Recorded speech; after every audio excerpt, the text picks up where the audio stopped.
UP के पूर्व IG Amitabh Thakur को ट्रेन से उठा लिया गया। वो दिल्ली जा रहे थे। शाहजहांपुर में सादे कपड़ों में आधी रात कुछ लोग ट्रेन में घुसे और उन्हें अपने साथ ले गए। पहले खबर आई कि अमिताभ ठाकुर को किडनैप किया गया है। उत्तर प्रदेश के पूर्व आईपीएस अधिकारी और आजाद अधिकार सेना के राष्ट्रीय अध्यक्ष अमिताभ ठाकुर को मंगलवार देर रात 10 दिसंबर 2025 शाहजहांपुर रेलवे स्टेशन पर लखनऊ पुलिस और एसटीएफ की टीम ने एक नाटकीय घटनाक्रम में गिरफ्तार कर लिया। मंगलवार की देर रात करीब 1:52 बजे जब लखनऊ से दिल्ली जा रही लखनऊ दिल्ली एस बड़ी ई superfast express Shahjahanpur railway station पर पहुंची। सादे कपड़ों में पुलिस की एक टीम उनके एसी कोच में घुसी और सो रहे अमिताभ ठाकुर को जगाकर जबरन ट्रेन से नीचे उतार लिया। उनकी पत्नी नूतन ठाकुर ने शुरुआत में इसे अपहरण की घटना बताया था, क्योंकि पुलिस ने बिना कोई जानकारी दिए उन्हें उठाया था। बाद में लखनऊ पुलिस ने उनकी गिरफ्तारी की पुष्टि की और बताया कि उन्हें देवरिया ले जाया जा रहा है। गिरफ्तारी का कारण 26 साल पुराना धोखाधड़ी मामला। ये गिरफ्तारी देवरिया में दर्ज एक पुराने धोखाधड़ी और फर्जी दस्तावेज के मामले में हुई है। अमिताभ ठाकुर पर आरोप है कि उन्होंने 1999 में देवरिया केएसपी रहते हुए अपनी पत्नी नूतन ठाकुर के नाम पर औद्योगिक क्षेत्र में एक प्लॉट आवंटित कराया था। शिकायतकर्ता लखनऊ निवासी संजय शर्मा का आरोप है कि प्लॉट खरीदते समय जाली दस्तावेज और फर्जी नामों व पतों, जैसे पत्नी का नाम नूतन देवी और पता खैरा, जिला सीतामढ़ी, बिहार का इस्तेमाल किया गया। एफआईआर। इस मामले में सितंबर 2025 में लखनऊ के तालकटोरा थाने में आईपीसी की विभिन्न धाराओं के तहत एफआईआर दर्ज की गई थी। न्यायिक हिरासत और कोर्ट में बयान। पूछताछ। गिरफ्तारी के बाद पुलिस उन्हें कड़ी सुरक्षा में देवरिया ले गई, जहां कोतवाली में उनसे कई घंटों तक पूछताछ की गई। बुधवार को उन्हें देवरिया की मुख्य न्यायिक मजिस्ट्रेट सीजेएम अदालत में पेश किया गया। कोर्ट ने उन्हें 14 दिन की न्यायिक हिरासत जुडिशियल कस्टडी में जेल भेज दिया। अमिताभ ठाकुर का बयान। कोर्ट में पेशी के दौरान अमिताभ ठाकुर भावुक हो उठे और रोते हुए कहा कि उन्हें आशंका है कि जेल में उनकी हत्या हो सकती है, इसलिए उन्हें बचाया जाए। उन्होंने रास्ते में 3 बार वाहन बदलने और एनकाउंटर की आशंका भी जताई।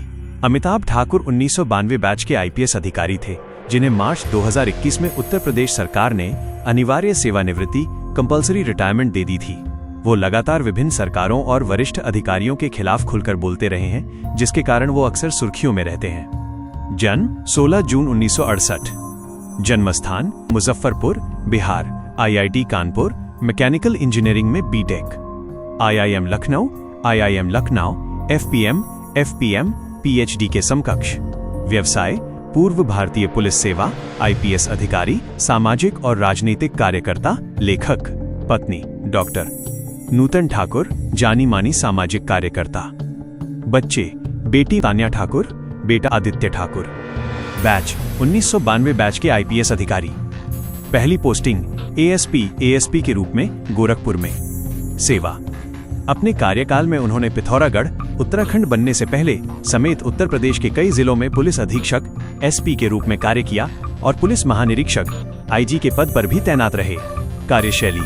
उन्होंने लोक friendly policing, public friendly policing और आंतरिक पुलिस सुधारों पर जोर दिया, जिसमें अधीनस्थ पुलिस अधिकारियों की सेवा शर्तों को बेहतर बनाने के लिए काम करना शामिल है। 3. विवाद और अनिवार्य सेवानिवृत्ति। सत्ता से टकराव। अमिताभ ठाकुर अपने करियर के दौरान विभिन्न सरकारों जैसे मुलायम सिंह यादव, अखिलेश यादव और योगी आदित्यनाथ की सरकारों से मुखर होकर टकराव लेने के लिए जाने जाते हैं। वो सबसे पहले सुर्खियों में तब आए जब उन्होंने पूर्व मुख्यमंत्री मुलायम सिंह यादव पर उन्हें धमकाने का आरोप लगाया और इस संबंध में एफआईआर दर्ज कराने का प्रयास किया। अनिवार्य सेवानिवृत्ति। तारीख 23 मार्च 2021 को। कारण केंद्रीय गृह मंत्रालय की स्क्रीनिंग में उन्हें लोकहित में सेवा में बनाए रखे जाने के उपयुक्त नहीं पाया गया, जिसके बाद उत्तर प्रदेश सरकार ने उन्हें सेवा पूर्ण होने से पूर्व ही अनिवार्य सेवानिवृत्ति जबरिया रिटायरमेंट दे दी। विरोध। सेवानिवृत्ति के बाद उन्होंने अपने घर के बाहर बोर्ड लगाया, माइनस जबरिया रिटायर आईपीएस अमिताभ ठाकुर। 4. सेवानिवृत्ति के बाद की गतिविधियां। राजनीतिक दल। सेवा से हटने के बाद उन्होंने अपना राजनीतिक दल आजाद अधिकार सेना बनाया, जिसके वो राष्ट्रीय अध्यक्ष हैं। सामाजिक सक्रियता। वो लगातार सार्वजनिक जीवन में पारदर्शिता और जवाबदेही लाने का प्रयास करते रहे हैं और कई मामलों पर सरकारों से टकराव जारी रखा है। 5.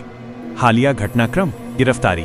दिसंबर 2025 में लखनऊ से दिल्ली जाते समय उन्हें शाहजहांपुर रेलवे स्टेशन से गिरफ्तार किया गया। मामला। गिरफ्तारी का संबंध 1999 के एक 26 साल पुराने धोखाधड़ी और फर्जी दस्तावेज के मामले से है, जो देवरिया में उनकी पत्नी को औद्योगिक प्लॉट आवंटित कराने से जुड़ा है। वर्तमान स्थिति। वो इस मामले में न्यायिक हिरासत जुडिशियल कस्टडी में है। अमिताभ ठाकुर ने अनिवार्य सेवानिवृत्ति के बाद अपना जो राजनीतिक दल बनाया है उसका नाम आजाद अधिकार सेना है। अमिताभ ठाकुर ने पुलिस सेवा से हटाए जाने के बाद इस दल की स्थापना की।